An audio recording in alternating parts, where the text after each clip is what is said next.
Good morning. Good Good morning. morning. So, we are here again for our monthly community talks. I'm going to take a minute or so to introduce the organization. Then I'm going to pass on the platform to Nicole, who's our speaker for today. So, I'm representing Holistic Health Alliance today. I'm myself a doctor of Ayurveda. My name is Pratibha Shah. I'm the founder president of the organization, and we are a platform for uh, showcasing holistic practices and holistic practitioners. We are nationwide, and our vision is to create a strong platform of holistic practitioners all over the country so that we can create a strong presence, um, a unified presence that can make a difference in policies, etc. So that is kind of the overarching goal. We also have a youth initiative where we work with youth on topics like teen mental health, on awareness around food, which for me, that is the project closest to my heart. Uh, so I'm going to quickly just share a couple slides so that people know about the organization. Okay. You can see the mission and vision of the organization. Uh, and this is the URL. You can go to the website and actually read the story of the W. Why do we have a W in our holistic? It's an interesting story. And we are actually completing 10 years this year. And we are planning a nice celebration in September. So everybody who's listening in, and Nicole and Susan, you all are invited. The event has been created on our Facebook page. Now, we invite any holistic practitioner that is attending today and watching this recording later to check us out and consider joining the platform. It is really, really nominal to join, but this is what will create strength in what we believe in, and we will be able to bring it to the community with more power and more connection and collaboration. So consider joining as a practitioner. And if you have a youth in the house, then consider having them join the Youth Brigade, which is a free platform to join. And we have, as I said, active projects going on. We have a good presence on Instagram, and everything is managed by the youth. So it is a great learning opportunity. We are also an approved nonprofit for Presidential Volunteer Service Award. So they can clock in some meaningful volunteer hours. And just if anybody is watching later, here are the QR codes. Just scan these and it brings you to the joining tab. And with that, I'm going to end the introduction of the organization, and I'm going to pass it to our really bright and brilliant speaker for today, Nicole. I'm excited to hear her. And Nicole, please introduce yourself and let's get started. Thank you so much, Dr. Pratibha. And thank you to WHA for this opportunity. And I was actually sharing with Dr. Pratibha earlier that my month of June is pretty full. So initially, I was resistant to being the presenter for this month. But as I sat with it, this topic that I'm about to engage in with you just kept sitting in me, and I felt really called to do this talk today. So I'm really grateful to you, Dr. Pratibha. So I'm Nicole Heath. On some sites, my website, on some of my social media, I may be seen as Kalyani Nicole Heath because Kalyani is my yogic name. That was given to me during my advanced yoga teacher training by my teacher, Prem Sadashivananda, in a very special puja ceremony. And Kalyani is wonderful if you want to call me that, but Nicole is easier, so I accept both.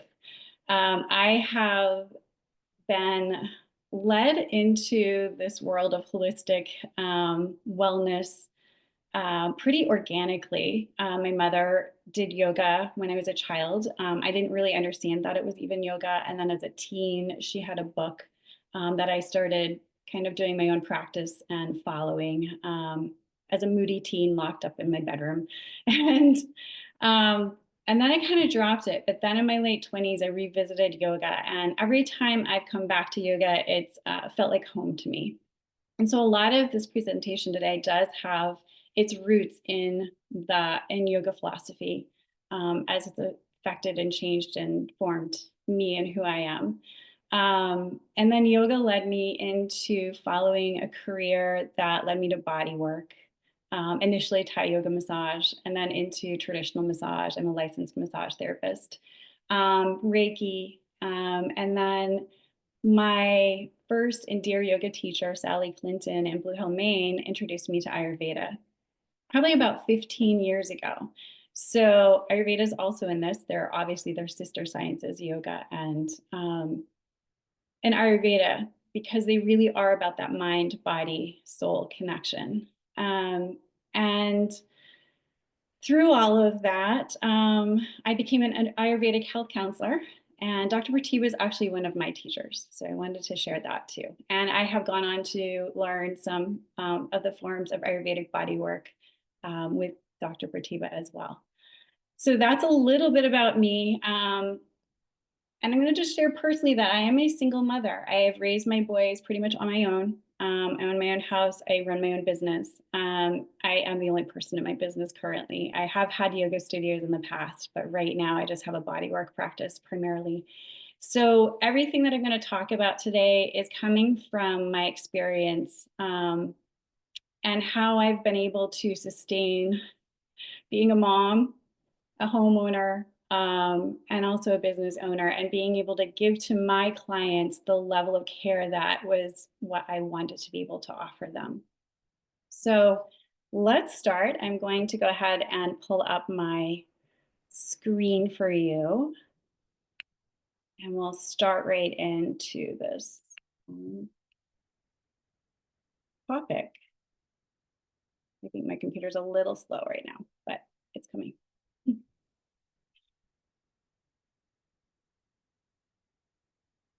Okay, Dr. Bharti, can you see my screen okay? It's loading right now. Okay, I can see it on my end, but is it still loading? It's still showing loading. Okay. Um, let's wait So give it a minute. Oh, I see. It says it's paused. I'm not sure why it's paused. Maybe I'll stop sharing and try loading it again. Yeah. Let me try that one more time.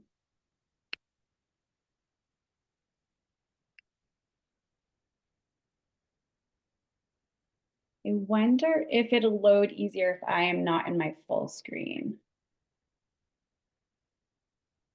I do find that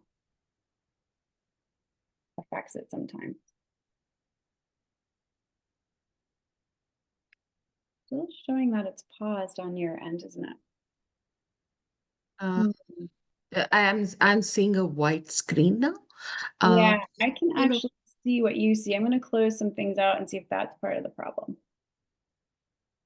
That doesn't do. I'm going to suggest stop sharing for a minute and then try sharing again now. Otherwise, you can just send me the PowerPoint and I will share it. Okay. Yeah. So we practiced this ahead of time. I know. Technology. Okay, Let's so see if it works this time. do you So see it? let's, I'm going to yeah, try to go to the slideshow part. It yeah. might have been there was too much stuff, but if it Right doesn't want now, to do that. it is showing loading. It's showing it on my end, but it's not loading it for you guys. So I might have to stay in the smaller screen. I think without the slideshow, it might work. So you want to Yeah. click exit and I'm going yeah. to stop share and do one more time. We'll just do it that way. Yeah. Oh.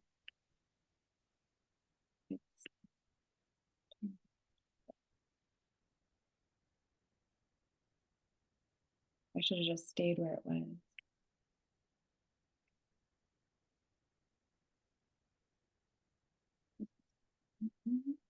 Yeah.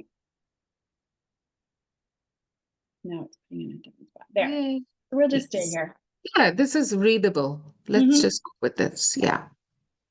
So this is just the title page anyway. Longevity in practice is what came to me. And the word sustainability kept reappearing in my psyche as I was preparing for what my topic would be. And it wasn't about sustainability as far as like, our earth. I mean, obviously that is a piece of it as well. But it was more about sustainability as we give to others. Whether you are a caregiver, whether you are a practitioner in any form, that was where the sustainability kept speaking to me. So that's why I wanted to be able to have this talk today and on this topic. So I guess what I wanted to sit with was, as I was preparing this, what does sustainability mean to you? And then I think for me, just to give briefly, but sitting with that in your own self, what does that mean to you? For me, it means being able, as I said earlier, to do all the things and not burn myself out, to feel like I have this flow. And I can remember a few years ago, I had an Ayurvedic intake with one of my friends, Natasha Sidhu, and she pointed out to me that my work does flow from my career kind of it actually not kind of, but it influences my personal life and vice versa. So I have this flow through everything. And to me, that helps with the sustainability of being able to do all the things that I do. So to me, it's just that support. And it also is something that is organic. It changes in time. As we have different roles in life, this can change. And being able to have that adaptability as life throws us new situations is really, really important. So having tools in place to adjust to those changes is helpful in creating that sustainability, right? How does this concept of sustainability translate into your everyday life, career, and personal to achieve a balance that is sustainable? So that was pretty much what I was explaining, that when we create this ability to be sustainable in our career, it does overflow into our everyday life and vice versa. So those self-care practices that we do in the morning that are just for us, they're actually affecting our career too, and our ability to give to others in whatever form that may be. And why does this topic matter? I'm going to get into that actually in a couple of slides too, but also because we can't keep doing what we're doing. We're going to burn out. We're going to lose our joy. Our creativity gets blocked. We'll get sick. These are all signs that, we are not in that flow. We're not sustaining our practice in our career or what our personal lives. So I'm hoping today that we'll leave with some practical tools and practices to help start implementing even today into your lives and for use in your careers. There are some journal reflection prompts toward the end. So if you want to grab a pen and paper or a pen and pencil, that's not a bad idea. And then also kind of a longevity lens for your career. Okay, so here's the challenge. So when we're trying to juggle everything in life, this is when we're not in that awareness of sustaining whatever it is we're trying to achieve, whether we're taking care of a family, just ourselves, a parent, and going to work and taking care of a home. We can fall into these side effects of emotional exhaustion. That one is one when we're giving so much emotionally to maybe clients. Burnout and compassion fatigue, where we stop to even care. And sometimes it can even be that we have so much in our own lives happening that we haven't had time to address because we're constantly there to take care of others, that we almost build a resentment when we start to hold space for others and hear, their complaints and deal with their illnesses. There may be financial concerns, like how do you, we'll get into some of the actual suggestions for sustainability, but how do you maintain those and still make the income that you need to make to support, your lifestyle? Isolation and boundary struggles. Those are obviously things that are very helpful. We'll get into those a little more specifically too, but we can feel very isolated and alone. We may not have the ability to set good, clear boundaries yet. And that comes from within often. And we'll talk a little more about that as well. Balancing service with sustainability. That's another challenge, right? How do we give the way we want to give to others? And also do the practices to sustain us so that we're capable of that. So I just want to take a moment here to talk about what does longevity in practice mean. To me, it means sustaining ourselves and practices to sustain ourselves and our work over time. That's the big thing over time, right? We want that longevity. We want to be able to do what we're doing for as long as we can, as long as we want to, without these outside influences affecting us. And maybe we're getting sick frequently because we're not taking good care of ourselves and we can't do what we want to do. We can't give the way we want to give. And also, who are holistic care practitioners and caregivers? So this is anyone offering any healing care or support in a whole person capacity to others in need. This can even be someone, simply a parent at home with their children. They've chosen to be a stay-at-home mom. Maybe this is somebody who's caring for their elderly parent. This isn't just doctors and physicians and health counselors. And this is anybody. And most of us are usually at some time in our life in a role of caregiving in some capacity. So this is what I wanted to get into. As I was doing my research, there was a Cleveland Clinic article on caregiver burnout that I found. And they actually did a study or referenced a study in which they found that 60% of caregivers experience symptoms of burnout. That's a really high number, right?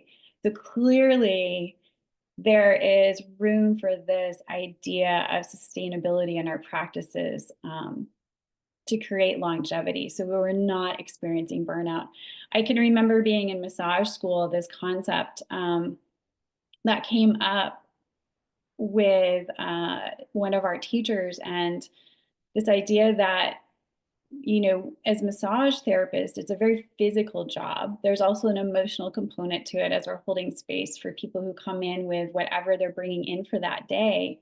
And there can be a high burnout with massage therapists because it's such a physical job. And so there was practices, thankfully, my teacher taught us on how to use our body in a very ergonomic way so that we're not fatiguing our body. And then practices to take care of ourselves so that we're not emotionally being drained. And those are all pieces of this topic today that were woven into my life in subtle ways that I didn't even realize were so powerful now where I am at today, this knowledge.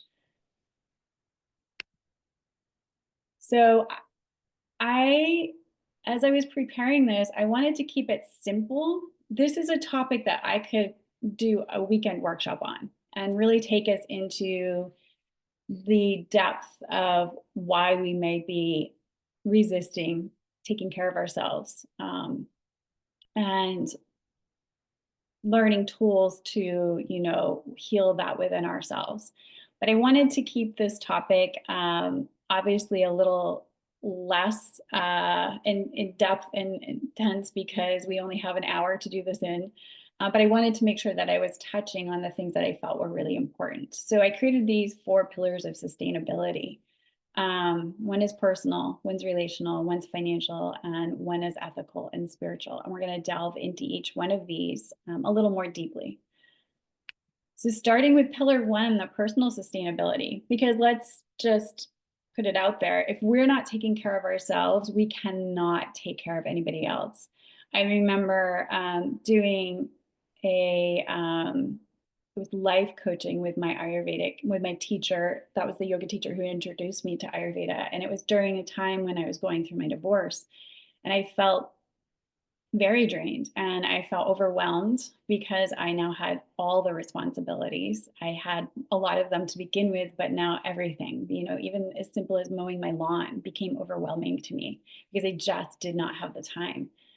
And she really taught me and gave me tools for navigating that overwhelm because I would have burnt out pretty quickly if I'd stayed where I was. And I'm grateful too for that opportunity that presented itself into my life at that moment in time. And the ability of my knowing that I needed to accept that opportunity to do that life coaching at that moment in time. So we're going to do in just a minute a little practice. We're going to do two little practices. We're going to stand out of our chair and we're going to do a practice in a moment. But embodiment and nervous system care, these are really, really important. And I think the biggest thing for me is you have to do some form of movement every single day. We hold so much in our bodies, and I see this as a body worker.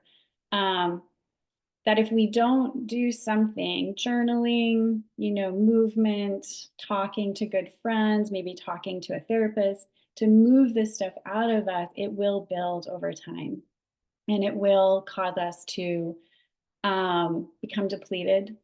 And then you're going to feel a lot of those things in that one of those other sides, the burnout, the tired, the overwhelm, the not caring about anything anymore. So really taking care of our nervous system. And this can be through simple breath work. Sometimes during my day, when I'm starting to feel overwhelmed, my simple practice is just to take a moment and notice where my breath is in the body without judgment. Is it at the level of my diaphragm? Is it more shallow? Because that's what happens when we're going through life and we're more in that the sympathetic nervous system rather than in the parasympathetic. And we're kind of in this go, go, go, do, do, do. And our breath becomes more shallow. And we want to just notice it without judgment. And then see if we can take a breath and invite that breath a little bit deeper into your lower abdomen. And you can do that right now, just taking a moment to take a breath and feel the breath expand into your lower abdomen, into the bowl of the pelvis. And then on the exhale, a nice slow exhale. And sometimes when I am feeling overwhelmed, I'll add an account to help my mind. I'll count to 4 as I inhale, and I'll count to 4 as I exhale. And often within just even 3 of those breaths, I will feel my nervous system completely shift. It might take a few more breaths. My body now knows when I do that, it knows what I'm asking it to do because this is a practice I've done for many years. So why don't we go ahead right now and just take a moment and take in nice 3 deep breaths. Count to 4, inhaling 2, 3, 4. And exhale 2, 3, 4. And continue this for 2 more breaths. Feel the breath expanding in the lower abdomen, soften the abdominal muscles. And exhaling, releasing and allowing the belly button to fall back toward the spine.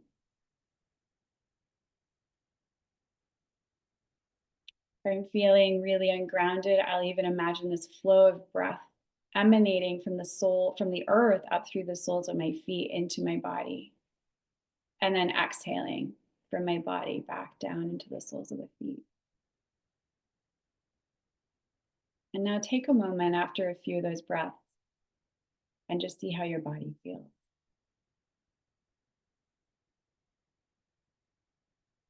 I can tell you that right now my shoulders have relaxed a little bit more. I can even feel my facial muscles have softened a little bit. So that is something that you can do without anybody knowing you're doing it. You can stand in the grocery line and do this and nobody knows you're doing it.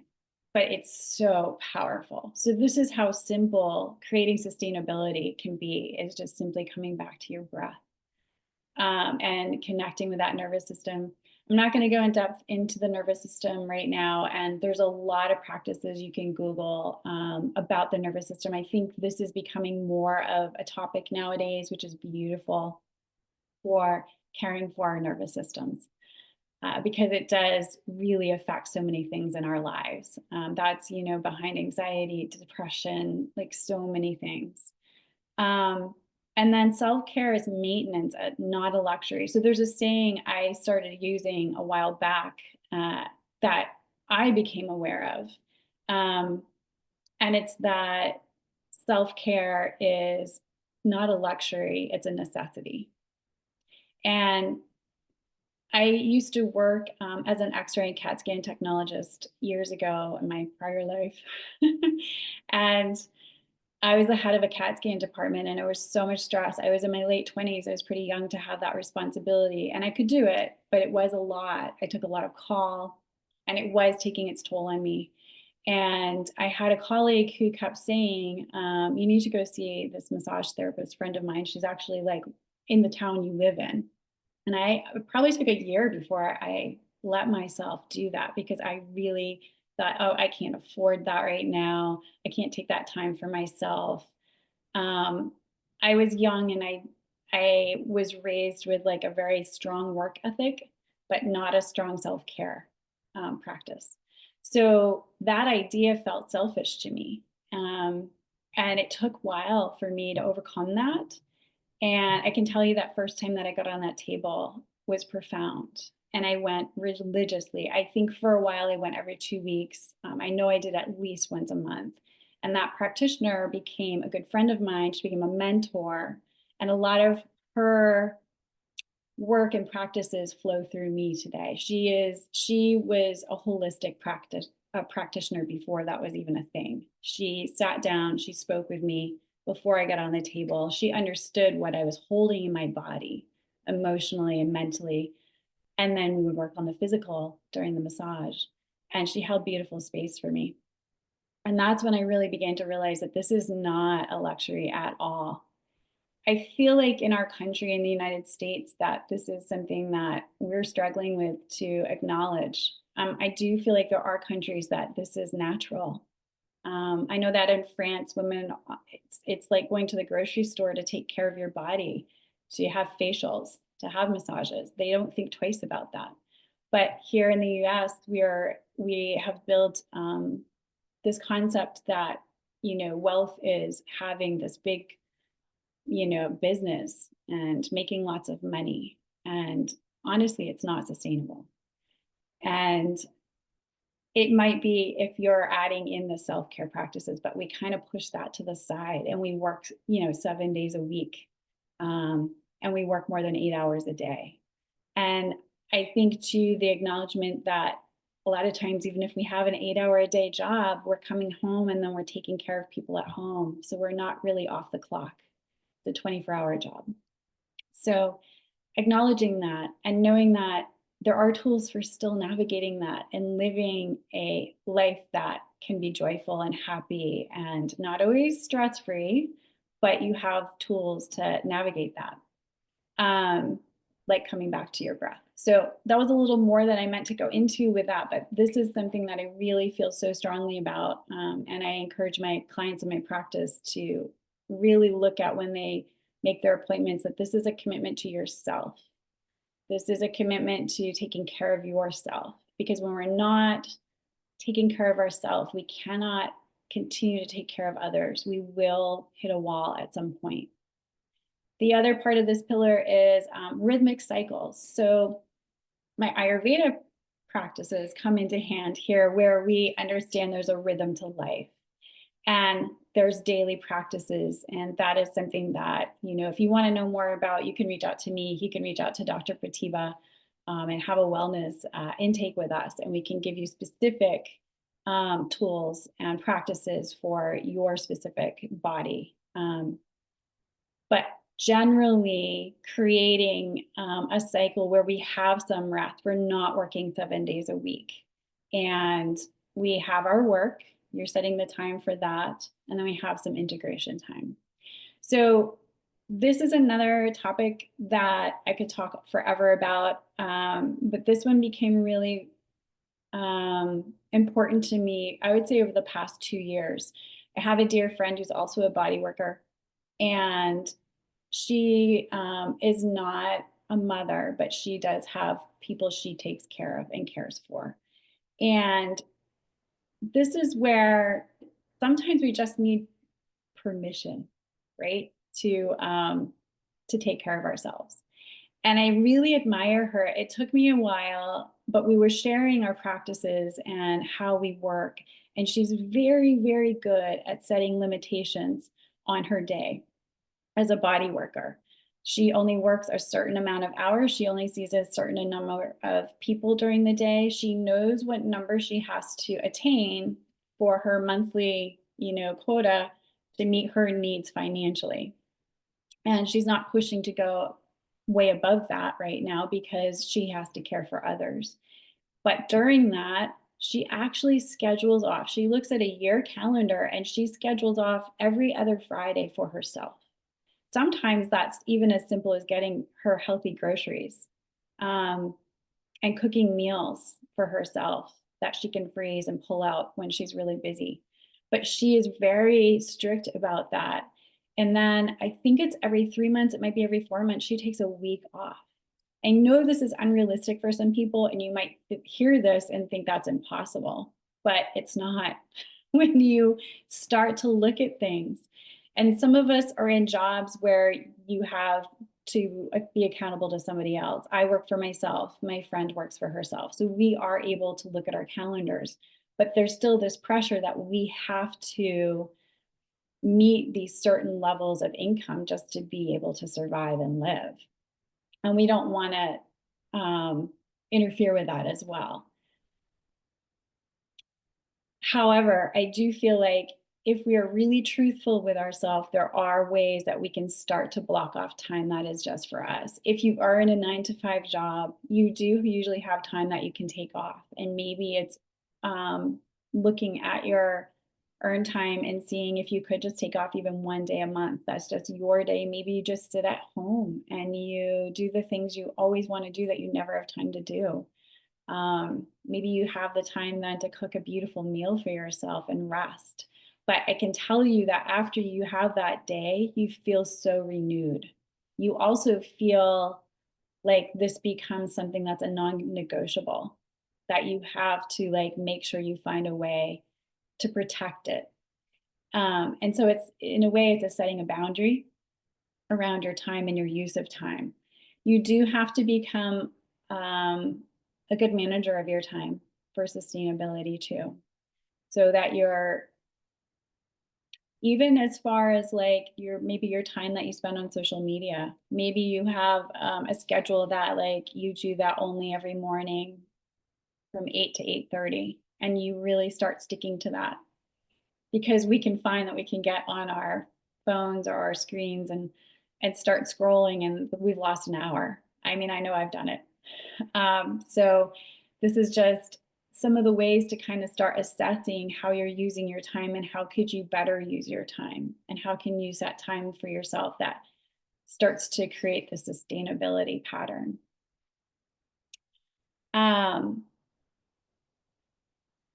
I want to do another thing here before we move on to pillar 2 that's back to some of the movement stuff. There's a little practice. Actually, there's 2 things. I'm going to stand up and hopefully we can see here. There's 2 practices that I find myself doing throughout the day. Because I use my body every day, but this is true for people who are sitting in chairs all day, or maybe you're standing. And again, these are things that take very little time.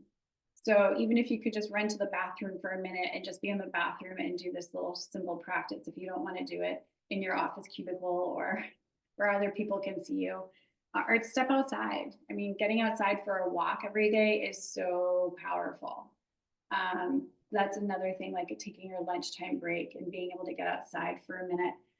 One of the things that I've started doing for myself is I feel a lot of us, and I see this in my practice with just about everybody, but we get a lot of tension buildup in our shoulder blade area and our shoulders, whether we're on computers, hunching over, driving, or we're doing body work. So I like to stay on my feet at least hip width apart. You can do this with me right now if you have the space. But you can go a little wider than your hips. And I like to bend my knees a little bit and have a little bit of fluidity here. You want to make sure, we're going to swing our arms in a minute, that you have plenty of room around you. And so remember when you were a little kid and you would just stand and you would swing your arms? We're going to just do that. So you're just going to bend, keep your knees a little bent, and actually you can kind of be playful. And as you twist to one side, bend the knees a little more and play with what you're feeling in your hips and in your spine. And try to just let the arms be heavy. So you're not really controlling this. You're letting the arms kind of expand out away from you. We also get this like buildup in our shoulders where we start to pull in toward the midline of our body. So just shake. And I turn, I start to exaggerate the twist when I've warmed up a little bit. And I'm letting my backhand kind of hit my low mid back, which is technically the area of the kidneys. And this is also energetically moving any stagnant energy in that area. That can also, think about the adrenals, which we know adrenal fatigue sits on top of the kidneys. So kind of activating that. Okay, and then you can just let it slow down. And then just coming back to neutral. And just see how that feels in your body. For me, I feel like energetically, I can feel some energy percolating and bubbling. And I feel much more expansive in my upper back right now, but throughout my spine and into my sacrum. So that's one of my practices that, like, in between clients, when they're getting dressed, I'm in another room and I might do a little swinging of my arms. And then this other one I really love, it's called Breath of Joy. And maybe there's different versions of this. Again, you need some space for your arms. And I remember years ago teaching this to my grandmother, who's passed away now, and she just loved it. So there's a little breath work with this. There's going to be 3 inhales through your nose and then a big exhale. When we do this exhale, you can let sound release. So I'm going to demonstrate it and then you can do it with me. So there's 3 parts. You're going to bend your knees a little. You're going to be a little bouncy here. So we're going to go. And then you're going to do it again. So arms come up in front, to the sides, bouncing up, and exhale through the mouth, releasing any sound. I do ha, because that feels really good. So let's do 5 rounds of this right now. So just in your own pace, your own time, do 5 rounds of this. Inhale, inhale, inhale, exhale.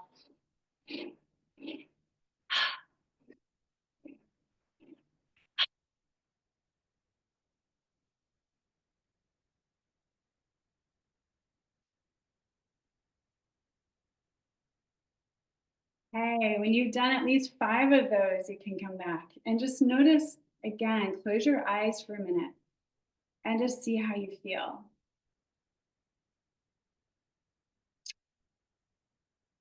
I actually feel energized and I can feel like my energy, because I'm aware of feeling energy.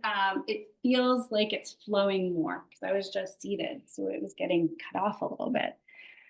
So I invite you to incorporate those practices into your day at any time you feel led to.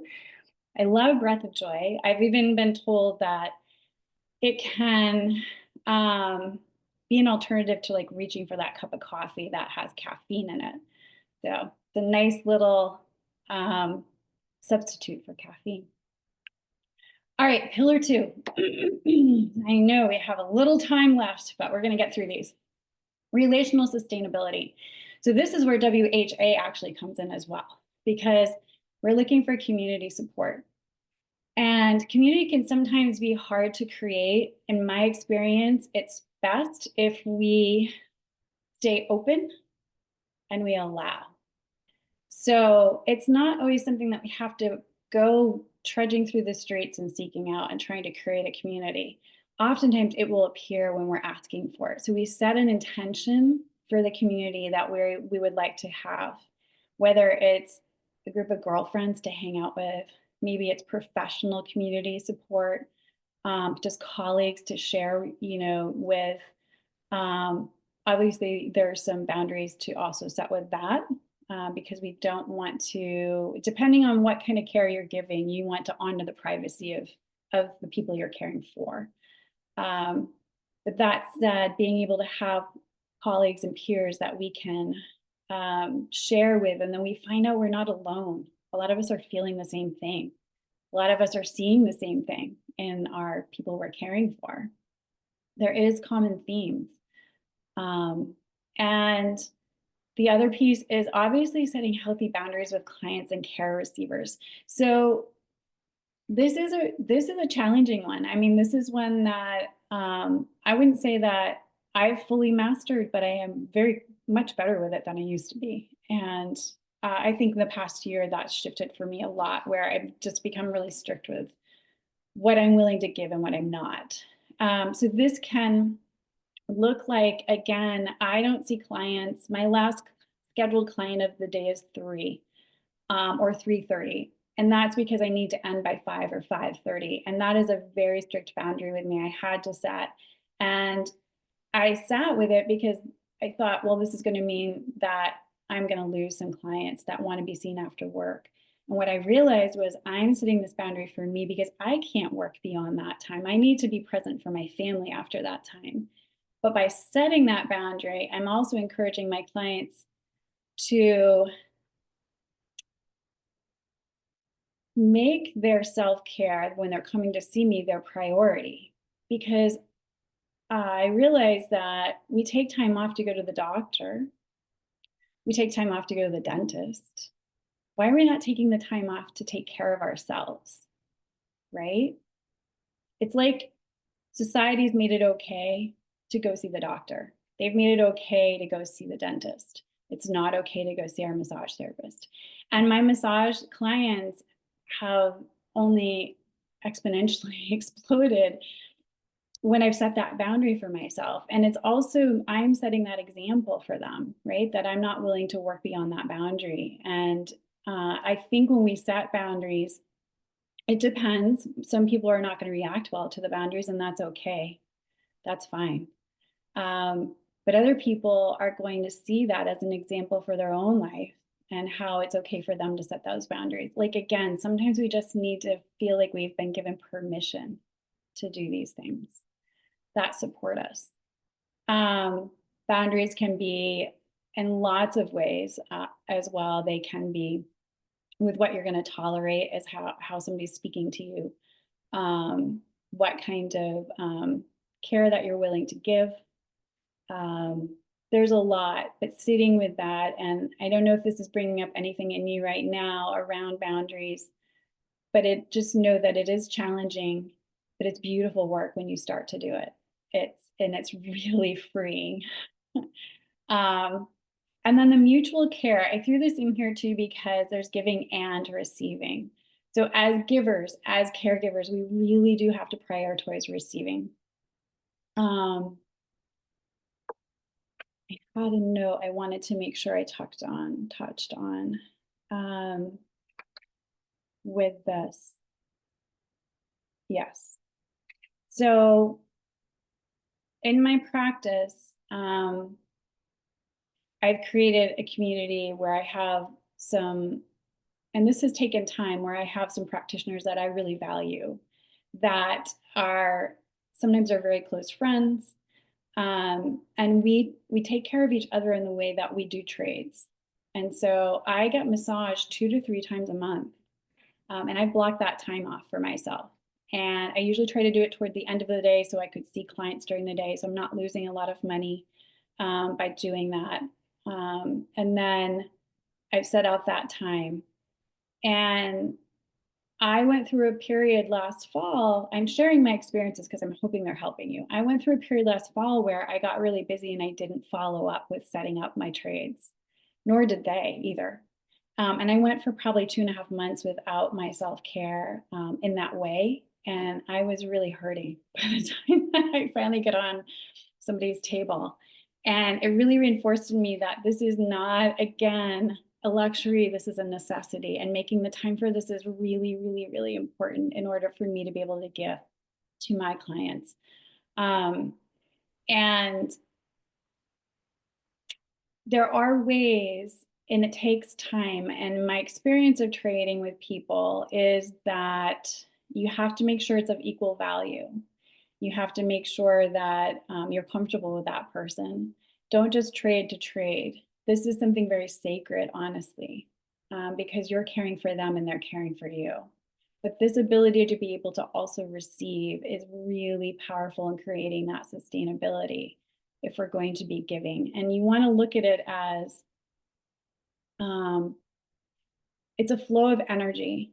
There's an exchange happening. And as we're giving as caregivers, and whatever form that is, that's a flow of energy out of us. And how are we replacing that? Again, that's how we become so depleted. That's what adrenal fatigue is. That's, what the burnout is we've been giving too much energy outward. So how are we going to refill that? How are we putting that energy back in so that we can continue to give out? So that's really what this is about. And so creating relationships that you feel safe, and those may shift and change over time because that's life as well, right? And I think it's about being able to again adapt. um, and you might not always be able to trade, but it's still important to find ways to do those self-care practices. Can be simple at home, maybe doing self-massage. That's an Ayurvedic practice. um, I know lately I've been trying to pay attention to oiling my feet every night because I have been on the go, and I've noticed that when I do that, I get up, my feet are way less sore the next morning, and I feel much more grounded and I'm sleeping better. It's such a simple practice. That's just one of those self-care practices. So pillar 3, financial sustainability.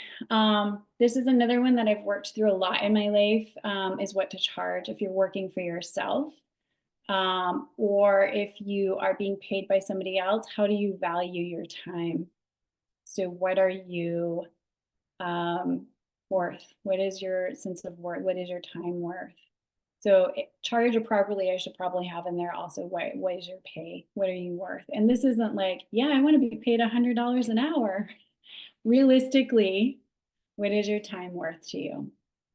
Um, and I think when we're doing our self-care practices for the sustainability, this piece falls into place as well because you start to have a sense of what your time is worth and what you're willing to accept and what you're not. Um, if you are in your own practice, are you offering a sliding scale um, to people? And if you are, what are the boundaries around that? What are the requirements around that? And how does that feel to you? Because I do also, as part of our yogic practices, and the yoga philosophy is, donating our time and ourselves. And so that is something that's very important to me and part of my sustainability because it feeds me also to be able to give to people who are in need. But I have limits around that and boundaries around that as well for my own self. Maybe if you're working for yourself, you need to diversify what you're offering. Like I actually do many forms of things, and that keeps me excited about my practice. I'm not doing the same thing every single day. I do personal one-on-one yoga um, sessions. I'm doing many different forms of body work. Some are Ayurvedic, some are traditional Swedish massage, obviously Thai, and those things keep me excited. It keeps me on my toes. The word that it keeps coming through is activated. So maybe there's a way, if you're working for yourself, to diversify what you're offering too, so it's not feeling like it's the same thing every single day. And then also in doing so, you'll have different pay scales, and you might find that you're pulling in more people from different places than you normally would have been able to, and that increases your financial stability and sustainability. So you're not dependent on just one form for your income. And then lastly, does your business and career align with your ethics and needs? And this was a big one for me. I have to work in an authentic way. And if I'm not able to work in that authentic way, it just makes me feel resentful, and I'll get burnt out. That is what happened when I worked in the healthcare system. The ethics of it, not just health wise, but even professional wise, did not align with me. And once I had my children, I could have gone back into that career. I would have had a lot of financial support and stability. And I just knew I couldn't go back into that because it was going to make me sick. So sitting with that and noticing those cues in your body when you think about getting up for work and preparing for work that day, how's that feeling in your body? Our body tells us things. There's signs and symptoms here. So listening to that, do you dread it? Do you feel discouraged by it? Do you feel resentful? So maybe those are things to really sit with and spend some time with. You can journal about it. You can talk to your peers. If you feel safe, you can talk to a therapist about that and work through. Maybe it is time to change your career. Maybe it's time to do something differently. Because those are signs and very important to listen to. Again, that's from an Ayurvedic perspective, but that's just overall health, is listening to those subtle signs because they're telling us something. Pillar 4 is ethical and spiritual sustainability. Spirituality is a big concept. I'm not here to promote one specific way or another to be spiritual, but I do feel like it's really important to believe in something. So this is an overall general conversation around this concept. But having something to believe in gives us something to help us navigate our sustainability and our purpose in life. And so sitting with and reevaluating regularly your purpose in life. So again, in yoga philosophy, there's the yamas and the niyamas, and I call them the yogic 10 commandments. And one of the niyamas is something called svadhyaya, and svadhyaya is self-study. And you can take this to whatever degree you want to, but it is reflection upon ourselves and our choices and why we're thinking or behaving or living even a certain way, and studying and reading things to help us always integrate and grow. And so that is a really important part of sustainability too. And I think that I want to put out there, I've been this myself, there are some of us that can be very self-critical. So also analyzing that. So this is a self-analysis, a self-reflection. There is some self-criticism, but not in a negative way. It's more of, how can I change this? What can I do differently? This isn't working for me right now. What can I do to change that? And even just having that awareness and putting that out there as your intention, you will have insights or people come into your life or opportunities show up. And it's really powerful when you sit back and you start to see this. You may already be able to see this pattern in your life, but how important it is to take that time and reevaluate on a regular basis. So this could be also part of your structure in your calendar, is that maybe whatever feels comfortable to you. It can be a yearly thing you do. I heard someone recently, or read an article recently, where we do our resolutions the first of the year, January 1st. But how much more powerful would that be if we actually did it around the summer equinox, which is the actual point in time in which the light and the dark are equal, the shadow and the light side, and I thought that was really an interesting concept, that maybe that's a time to put on your calendar around that time to actually do a reevaluation of where I am, where have I been, and where do I want to be, and what changes can I make to get there. And to me, that's part of your spirituality, is doing that self-reflection. And avoiding rigidity is a big one. I feel like that's really important because we can get so stuck and I have to do it this way. And with the rigidity comes this practice of being able to be curious and ask questions when we're being challenged, or somebody in our life is pointing out something to us that we may not agree with, but be curious and ask questions. And that's how we grow and we also learn. And that rigidity is only going to stop the flow of energy in us and prevent us from being able to have that nice flow that is sustainability. And then staying rooted in our why. Why am I doing this practice? Why am I doing the work that I am? Why have I chosen to live the way I do? And then also not overgiving. And that comes back to setting boundaries. Yeah, again, I'm trying to like condense this, but there's so many more things to say about some other things, but this is just putting these out there for you to start thinking about, and you can come back to these slides and review them at any time too. So journal prompts, this is where you get your pen and paper.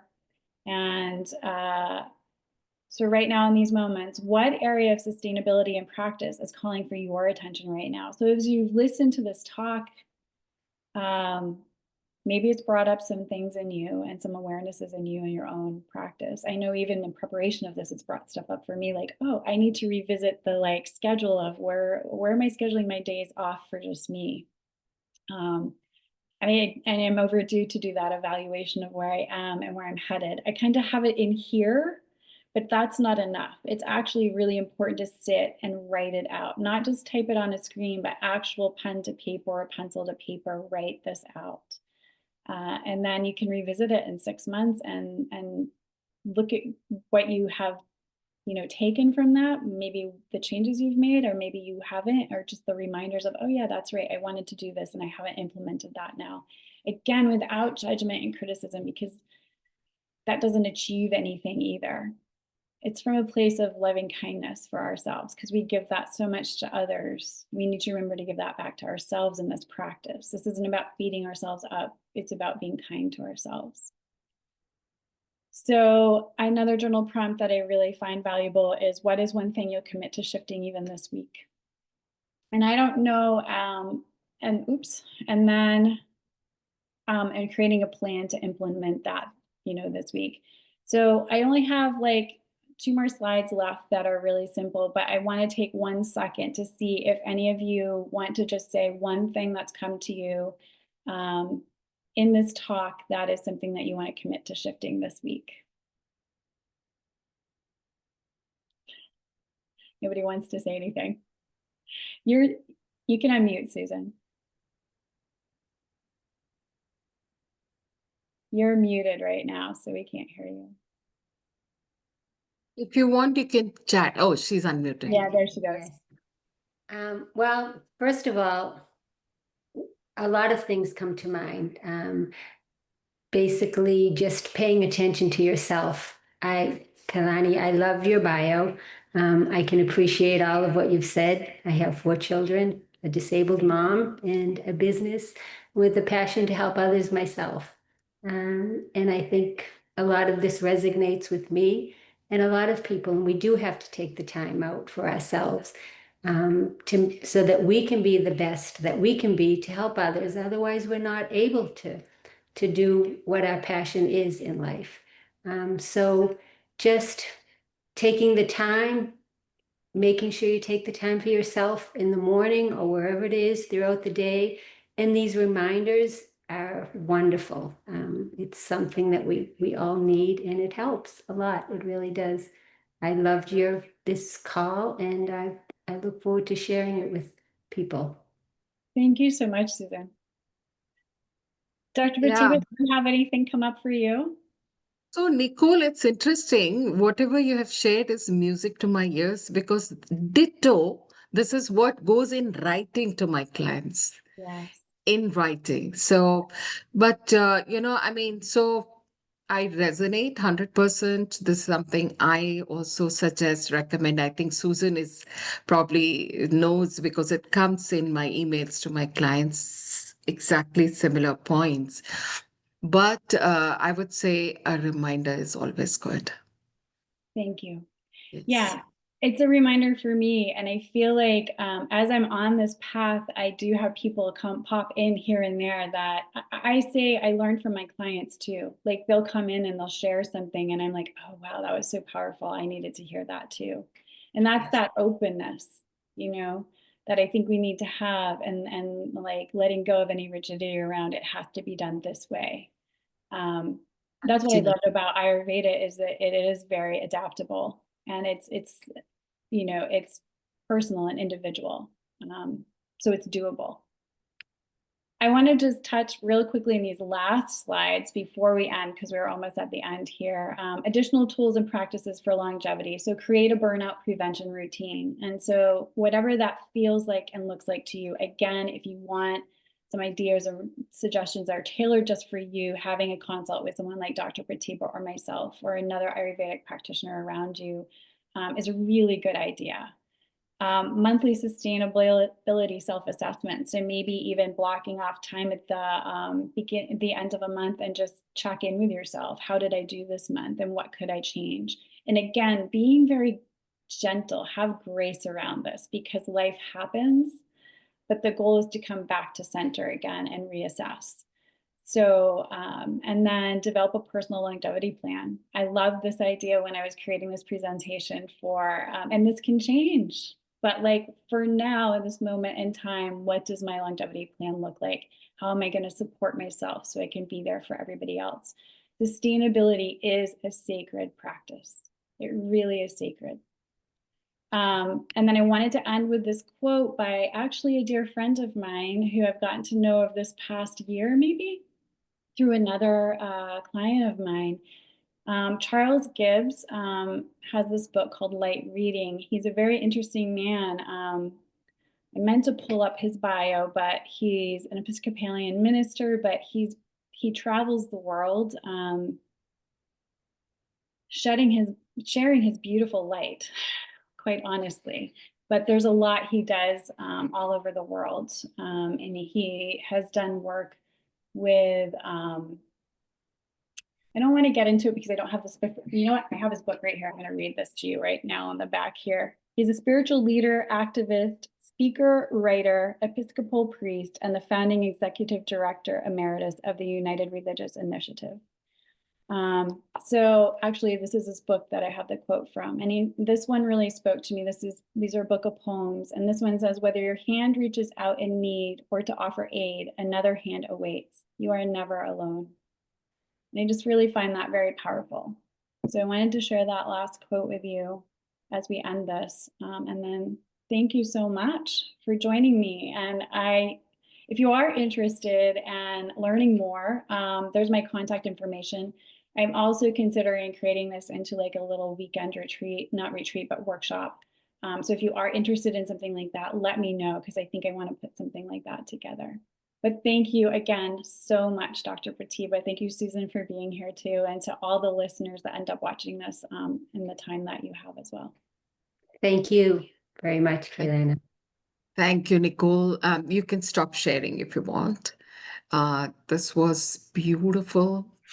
It exactly like I was smiling at every word you have used, like be gentle, this is sacred. These are words that I really passionately also use.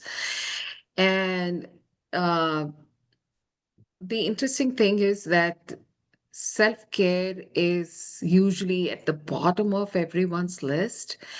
And the culture that we live in, especially in a country like US, it encourages self-destruction more than self-nourishment.